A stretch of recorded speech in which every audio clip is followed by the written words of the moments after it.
no money, that's an asshole. It wasn't a phase.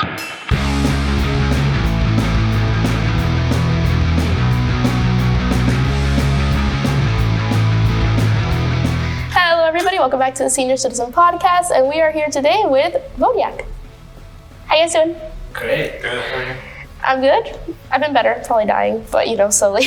This will be the last set of interviews. Tell me a little bit about how you guys got together. You make really cool music. It gives me like 2000s indie soundtrack of like a character just, developing.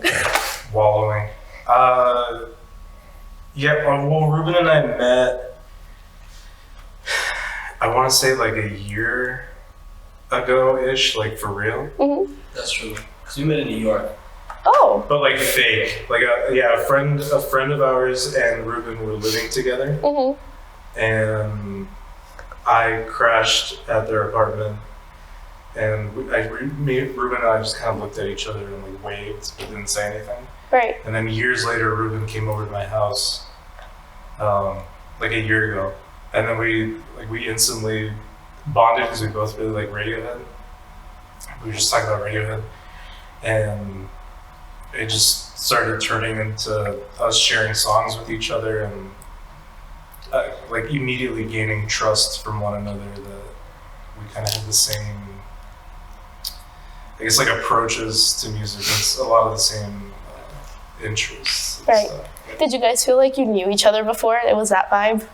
Yeah, it was like we fell in love, but like it was like a bromance. Right. Like a bromance movie, yeah. Where like you could see it in slow motion, like when we were looking at each other as we were looking at like the Radiohead album and like giving each other like they're just locking eyes and yeah. Yeah, you had the was it not OK Computer? It was the Kid A. Yeah, he had the album cover in his room. I'm like, yo, that's my shit. Right. And then he started playing one of the songs on guitar, and I was like, all right.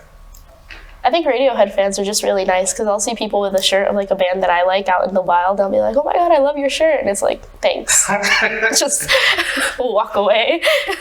I feel like, in my experience, Radiohead fans, it's so hard to find other Radiohead fans that when you do find one, you're like, do you want to be friends and like listen to Radiohead together? Because like you play Radiohead to anyone who's like even remotely normal or just like doesn't mess with that kind of music, that's just scary. Right. They're not. My mom always says that it makes her feel like she's being chased by someone. That's a very specific feeling to have for music. I had the other day on the stories for people to like submit, because sometimes we have bands that like we know they're good, but it's just like I can't get into it. Yeah. Like I respect them, they do their thing, it's not for me. And somebody said Radiohead, and one of the replies to that was like, anybody who says that has not seen them live. Have you guys seen Radiohead live? No, we've seen The Smile. Okay. Which is like their side project. I've seen Radiohead twice. Okay. That's not fair. This is where the breakup starts. How'd you go without me? How dare you? What's wrong with you? Yeah. I've seen them twice. Honestly, I feel like them live and them in the studio is like 1-to-1. Like it's like the same thing. Okay. Which is really impressive because you go to the live show expecting, I don't know, like maybe you won't hear a certain part that's in the studio mix because, the studio magic and it's hard to like replicate, but somehow like every part that you hear on an album recording, you hear live, and it's like genuinely a really weird, it makes you appreciate them more. Okay. In my opinion, because you're like, I don't understand how you're doing that. Right. Live. And sounding great. Fair enough. Because Tom York sounds like an angel in person. Really? Just like he does on the record. It's beautiful. I'm having like war flashbacks to the Olivia Rodrigo concert I just went to where I could not hear her. Oh, like you could hear all of the 12-year-old girls in the crowd screaming, but you couldn't hear her. It was great, really. I think that's the Radiohead fans are just like old people like me in their 30s that are just there. Like when I feel like once you hit 30, you're like, all right, cut the shit. Like, let's go straight to business. I don't know. My boyfriend's like a year shy of 30, and he was the loudest one right here. He's got a year before he hits that silence at the show. It's gonna be like a massive switch. What has been your favorite band, Ruben, to see live? I haven't really had the opportunity to see many. I've seen a Smile, but I guess one that impacted me was probably Tool. Oh. I saw Tool when I was in middle school. I had no idea who they were. So my first impression of it was like trippy shit and like amazing riffs. So that's my first experience with like live music. It was just that Tool concert for sure. One of my favorites. Good shit. Where did Vodiak come from then? What's the origin of the name? The name is it's a song by Stereolab, who's this, it shouldn't be obscure, but they're like this deep cut British French like avant pop band that started like in the 90s ish. Okay. Up until like the mid 2000s, until one of the vocalists died, and then they were on hiatus for a while until recently. And I just really liked that song, and I liked how the word looked, and I was like, that's good enough reason for me to name it that. Just a little, because the other thing is that they always reference things that they like in their song titles. Right. And I was like, I feel like that's like a cool nod to do to them, to name a band after. And you keep it going. Yeah. Somebody names their band after one of you guys' songs, so this is a chain. Yeah, exactly. Just replicating things. Yeah. Which is helpful in Google, because then when you search it up, it'll be like, do you mean the song or the band? Yeah. No, to me the name was a little funny to see it at first glance, because it looked way too much like the name of this SoundCloud rapper crush some SoundCloud rapper guy I had a crush on in high school. What's his name? Oh, I'm not gonna say it. No, they're still around. Absolutely not. But yeah, all the letters were there, and I was like, oh, war flashbacks. Wait, it's a different thing. Sorry to trigger you. I appreciate that apology. I didn't mean to, I swear. I think it was fully intent meaning to trigger me. That's why we ended up here today. To talk about it. To talk about triggers and PTSD, absolutely not. You guys are both Latino, from Mexico, from Colombia. Did you guys grow up in the United States or in your respective countries? I grew up here. Okay. I was born in Colombia, but then I came here when I was like 2, so I'm basically an American. We're gringo-fied, yeah. Yeah, gringo-fied, but I still like to think I still have some of those roots inside of me. Yeah. I think it's very important to my character and how I make my music as well. I think it's a cultural thing, because I had the same experience. I came here when I was 3, but my household was still very true to Venezuela. So, and you get this awkward feeling the whole life of like, I'm not from here and I'm not from there. You're nowhere. Yeah? Yeah, literally, like in between all the time. I was born here, so my parents were from Mexico. It was the same thing, feeling like when we would go to Mexico, they would call me gringo. Yeah. Like, the gringo's here. And I hear you're the Mexican kid. And then kid. you come here, it's like, it's the Mexican. And both of them always had like this tone of like, why are you here? Mm-hmm. So I just always grew up being like, I don't like either. So I never felt connected to any kind of culture, because I was like, people in the US don't like me, people in Mexico don't like me, like, there's no winning. Yeah, like it's just like whatever. Well, I don't know if it's occurred to either of you, because we live in Miami, where you like make friends with somebody from where you're from, and the culture shocks are just impressive. Like if you hung out with a Colombian that grew up in Colombia, it's like, wow, how different. It's different. Culture is very different. I had a friend who, like, over there, alcoholism is a big thing. So, like, you meet people who actually live there, like, my age, and come here, it's completely different. Yeah. Like, their drinking game is way past what I drink. So, it's just different. Especially, like, the way we treat certain things. Like, Colombia's very machismo, right? So, you meet someone who's, like, coming from there, they have a certain way of thinking, and I had a different way of thinking, and it sometimes clashes. Like, my cousin is from a different way of thinking, like racially, politically, and I'm like that differently, right? So when we come together, it's like, well, you have these opinions and I have these, so yeah. Sometimes it is. But either way, I still connect to that. For me, the connection is really the food. Right. Whatever it is, like, especially in my I'm from Colombia, like, I love the food. Mm-hmm. And that connection is always there. Either when I'm with family, it's always going to be surrounded by food. Right. The food, the traditions too. I'm sure you guys like, kept up with them. Yeah. In my house, when I was little, we still made hallacas. Now, as you guys heard before the interview, my mom doesn't like cooking, so they're not like my favorite thing in the world. But like we do make those traditional meals around the holidays and stuff, and that's a lot of like what influence. Yeah. Even like when those kids talk about like bringing really strong smelling food to lunch, like those are the things that kind of mark you as you grow up being either from here or there. Yeah, that's true.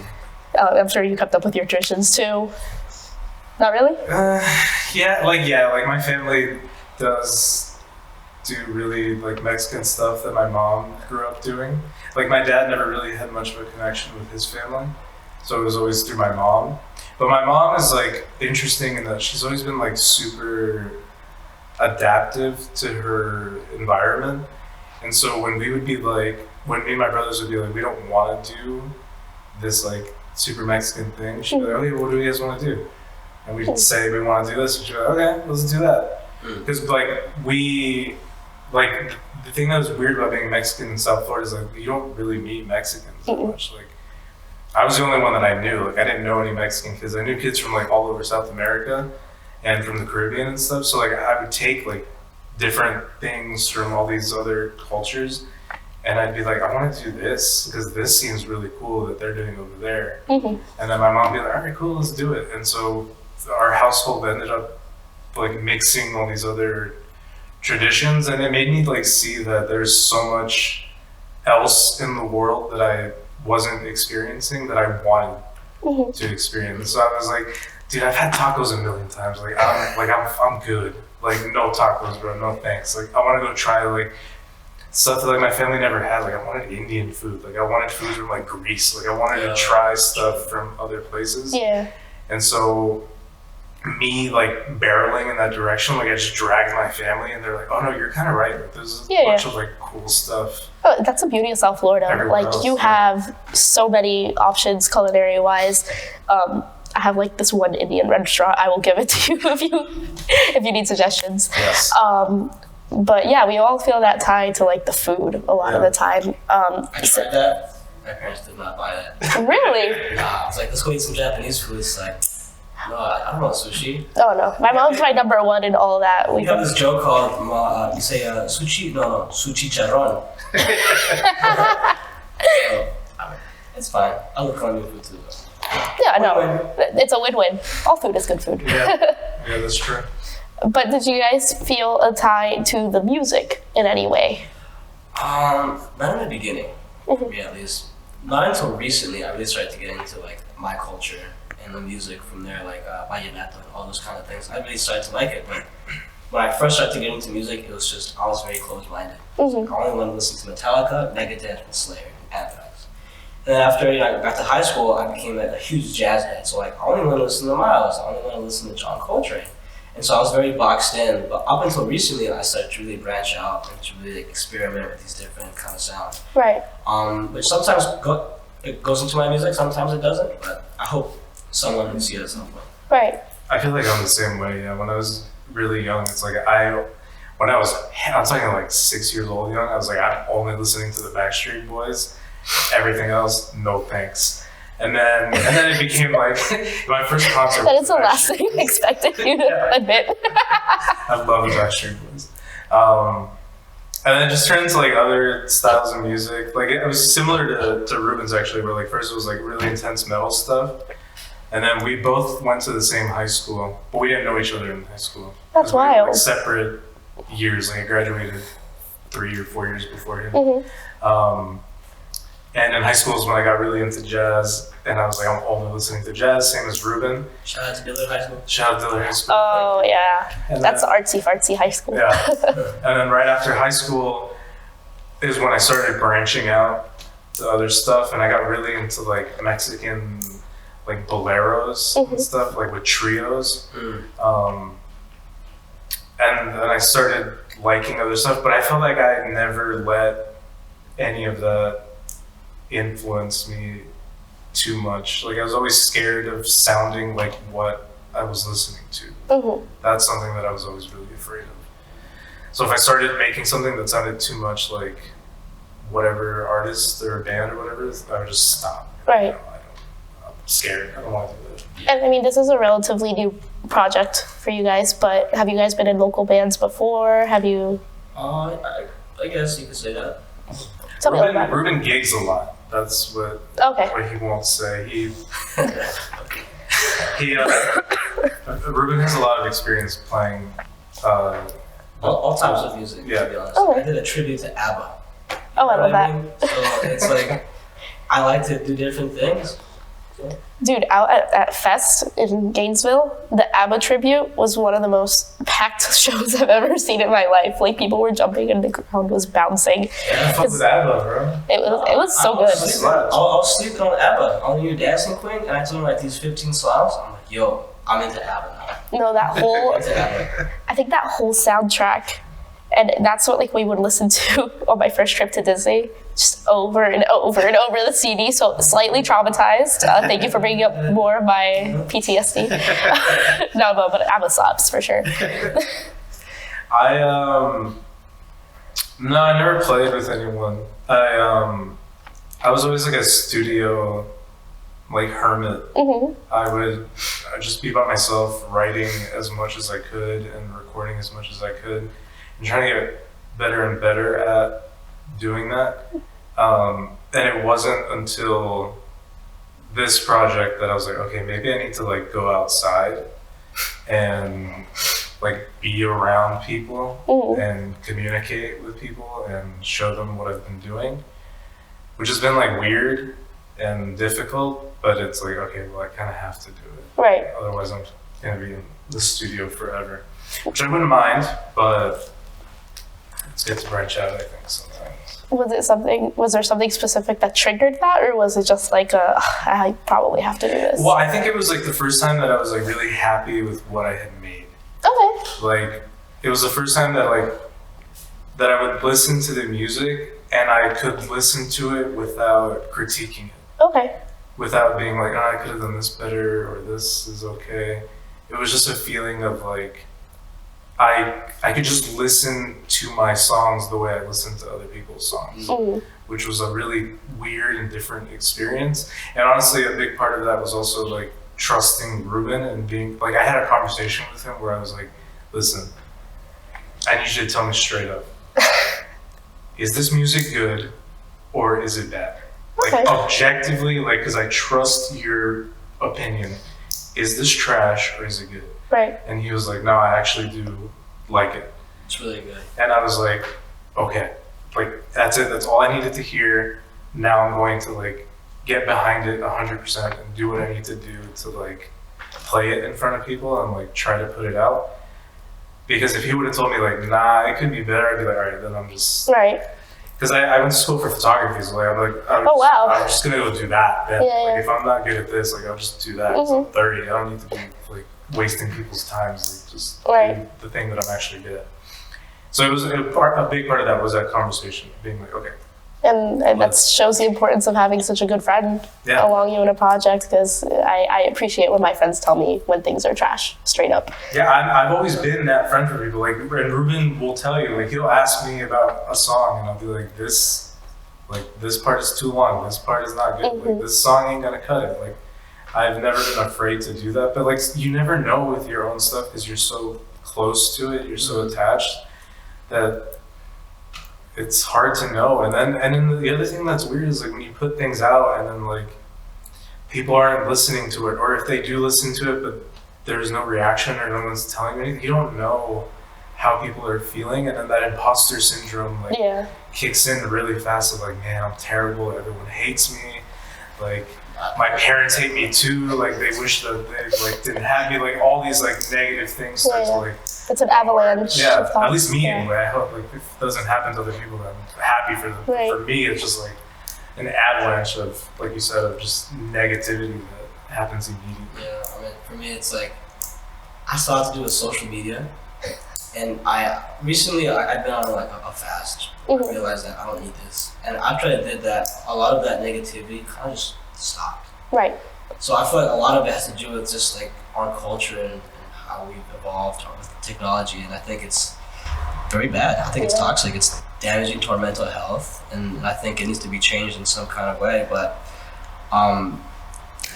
it's funny how you mentioned that letting go of the social media makes you let go of that negativity, because a lot of the time it isn't even like people telling you straight up like, oh, this is trash.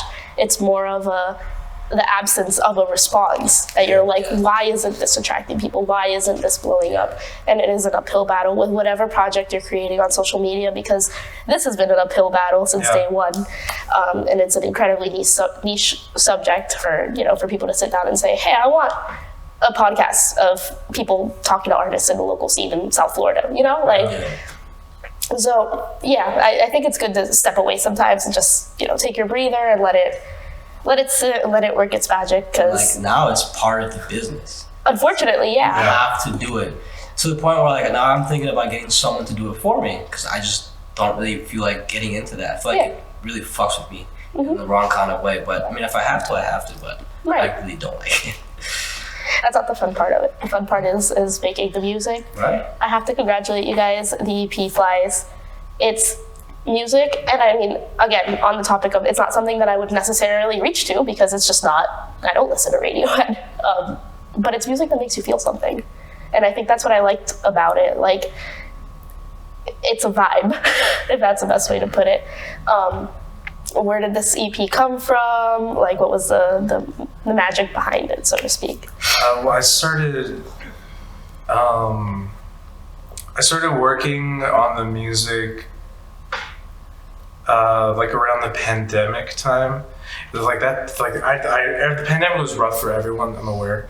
But like I lost my job. I was unemployed for a while, and the thing, I had just graduated from grad school. So I graduated, and I was aware of like this insane amount of debt that I had taken on, and then I got a job. I was unemployed.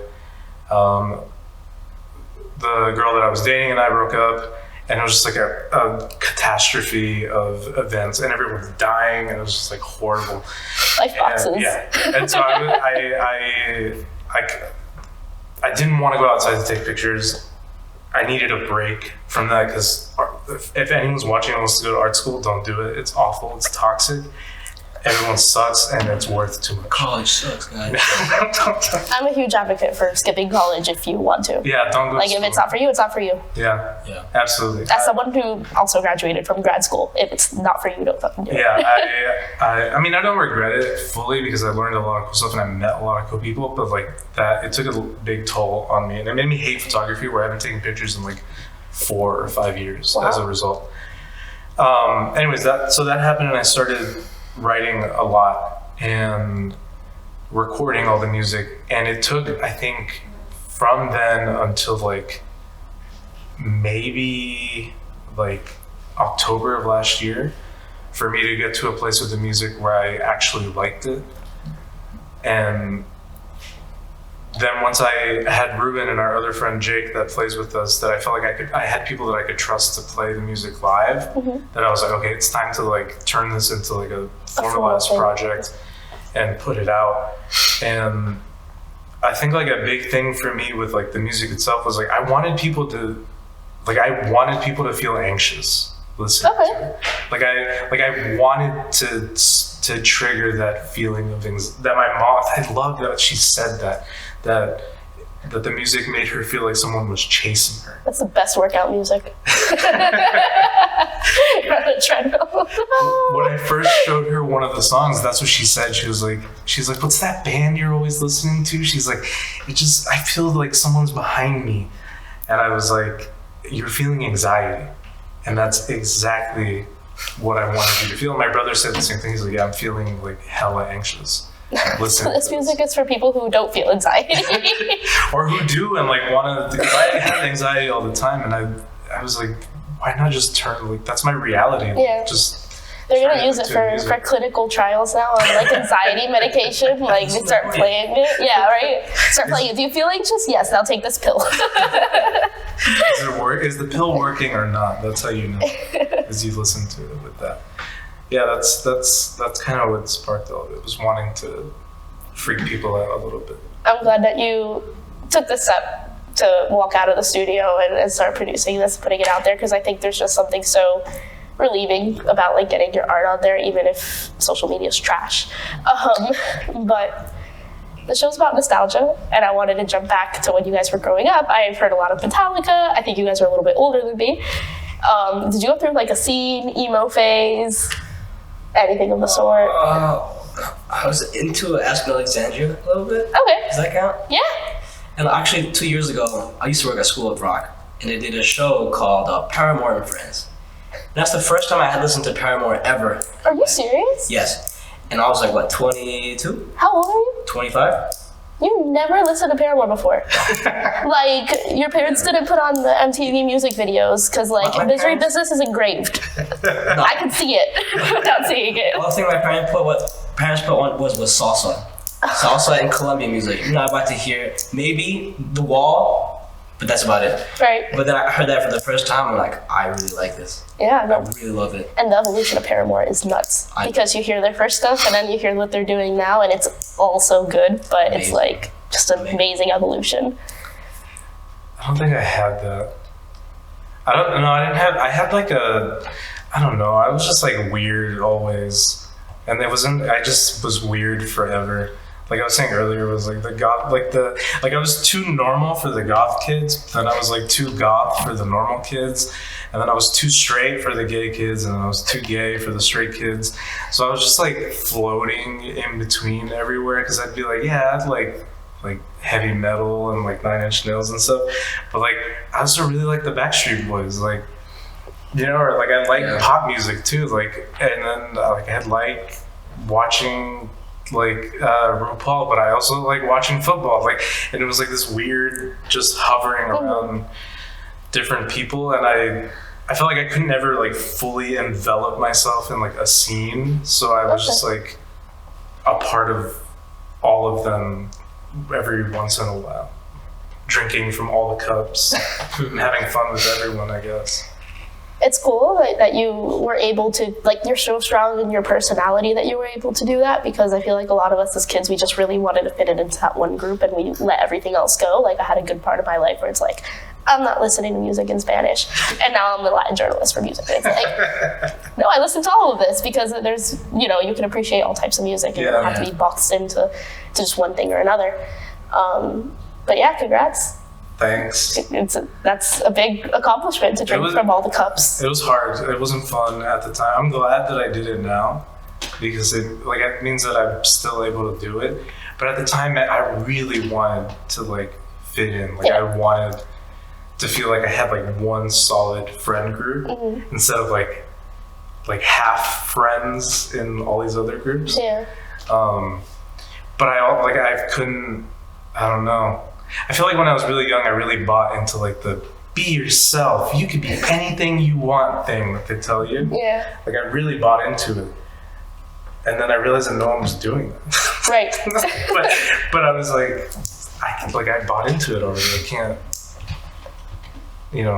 can't dye my hair red now. Yes, you can.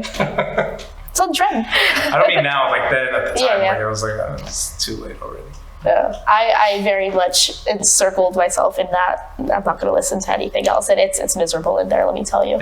When you like walk out and you listen to all these, and you're going through it right now by listening to more of the Latin music and stuff, like you see all these beautiful colors.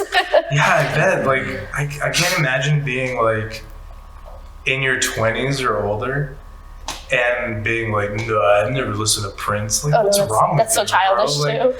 Like, how are you, like, if you're proud of that, you suck. I'm telling you straight up. I'm looking straight at the camera, you suck if you're like that. Because Prince is awesome. Like, every music can be awesome. Like, Yeah, and I mean, there is bad music out there. there's a lot of it. Most of it is pretty trash, in my opinion. But Really? I feel like because there's so much of it being made that, like, it's the same with art. Like, most of it has to be bad. Right? Alright. That's my idea anyway, is that like if there's so much of it being put out that we're not even like aware of its existence, like I have to imagine that at least like 70% of it is like pretty bad. I'm gonna challenge you to step out and look for those artists. I'm gonna make a list of like the worst music.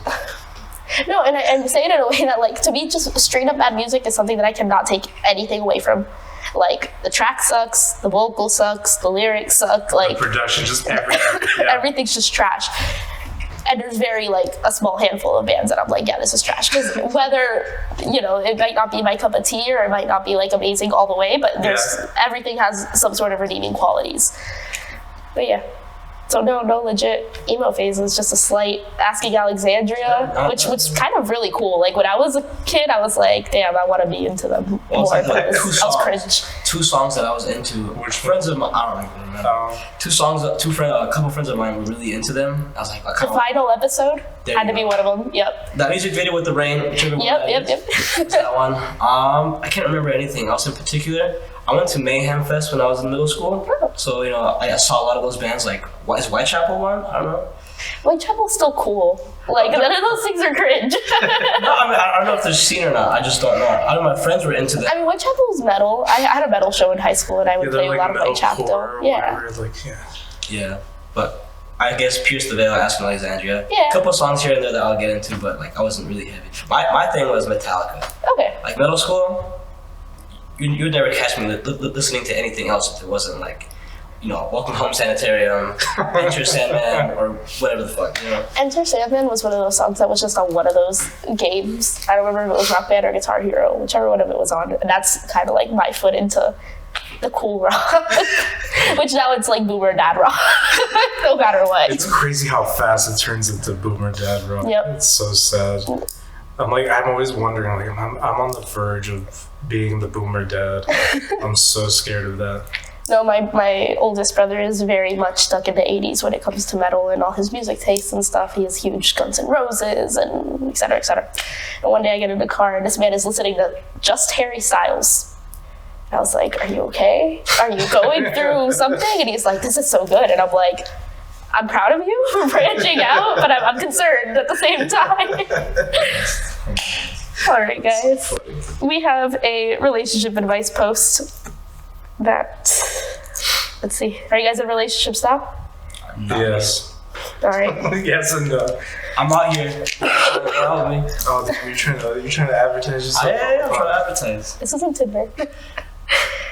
Swipe. No, don't swipe on the video. Wife got into performing stand-up comedy a few years ago, and I can't take it anymore. It's a 34-year-old woman and a 32-year-old male. It's to the point that I made up a work emergency tonight so I could skip out on the show she's in, feeling wildly guilty about it right now, but because I've never lied to her before about something like this. Majority of the time, the only laughs she gets are from her fellow comedians also performing that night, or from the friends and family that she brings along. She has an Instagram specifically for her stand-up, and she is constantly engaging with the trolls, even though I tell her not to. The important point is that my wife is freaking gorgeous, so a lot of the negative comments on Instagram are things like, they're only laughing because you're hot. I'm rambling. It's been years and her performance isn't improving. She does mostly open mic shows with only 15 to 20 people in the audience. She doesn't make money. She isn't taking any one-on-one coaching classes like I've encouraged her to do. I just can't keep watching her bomb every other weekend, and I'm tired of her engaging with random weirdos on Instagram. How the heck do I help my wife improve her skills if she isn't willing to put in the work to make those improvements? Jesus. Get a divorce. Yeah. No, I'm kidding. You're not funny. We're divorcing. That's so rough, because, like, okay, obviously this woman's passion is comedy.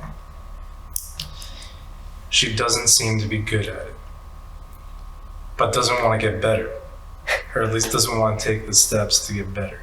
I feel like as musicians, we can all understand that, at least you and I, like, we want to get better all the time. So Yeah. we're always practicing, we're always trying to find ways to get better. If she's not willing to do that, I feel like at a certain point, he's tried the nice way of telling her that she's not good by being like, hey, maybe you should get a coach. Right. Or you should do this. I think at a certain point, you gotta be like, listen, honey, I don't think you're very good. Right. And you're doing pretty bad on stage, and it's hard to watch. Mm-hmm. So you either need to get better somehow, or I can't go. Don't tell her she can't do it. Just be like, I can't go. Okay. I can't be involved. I can't watch. But I'm happy for you. That's what I would do. Okay. I think. I'd probably do the same thing. Like, So- honesty is the best thing you could probably use in that moment. I think his attitude is all wrong because you compared it to being a musician. And if you have somebody next to you telling you like, hey, maybe you should get better. But if you're in like blissful ignorance and you're like, no, I'm happy with what I do, then, as a partner, as a significant other, that person has to support you every step of the way. That's true. So, That's true. I can see that. like, if she's not beating herself up over the comments or if she gets low about it, like if she obviously does it and it gets upset at the comments, it's like, okay, then we got to make some changes here, right? But if she's fine, then dude, keep supporting her blindly. You're her day one. You're her ride or die. Yeah. It's tough. We come from a different background and we're just not used to that. Yeah. So it's like, for us, it's like we need honesty. Like he said, like, dude, is my shit good? I'm like, yeah, I was honest. If it's not good, I'm gonna be like, nah, bro. Honesty is really uncomfortable sometimes. Yeah, and it's not for everybody. And if you want to keep your marriage with your gorgeous wife, it's giving the vibe of like when you run into someone and they're like, hey, check out my friend on SoundCloud. He's not good, but he's my friend. I can see, you make a good point. I can see the argument for just letting her do Let her do her thing. But I feel like I would also want to ask her like, do you want to be better or do you not? Which is fair. I feel like that's where the conversation should start. Yeah, it's fair. Like, and if she are you says cool no, with where you're at, like being bad? Yeah. And she's like, yeah, then like, oh yeah. All right, that's what we're doing now. Yeah, That's but awesome. if she like wants to be good at it, then you got to take the steps. This was a very like 2 hot takes post, which I'm actually very proud of. This is your shameless plug moment. You guys can let that camera know anything they need to know about Vodiak. We make music, and it hopefully makes you feel uncomfortable sometimes and sad. And if you want to see us live, we're playing in May 3rd. Unless this has already passed, in which case maybe check our Instagram for some other date. But as of now, we're playing May 3rd at the club in North Miami. And our EP Flies just came out. If you want to listen to that on Spotify, just search Vodiak. You will find it. The cover is a person with flies surrounding them. And I hope that it makes you sad. All right, guys. Thank you for coming out. Thanks for having us. You guys have to go out, listen to Flies, go out to the show on May 3rd, follow Vodiak to stay tuned for other shows and whatever else they need to promote in the future. And keep on liking, engaging, subscribing to the Senior Citizen Podcast. We'll see each other next week.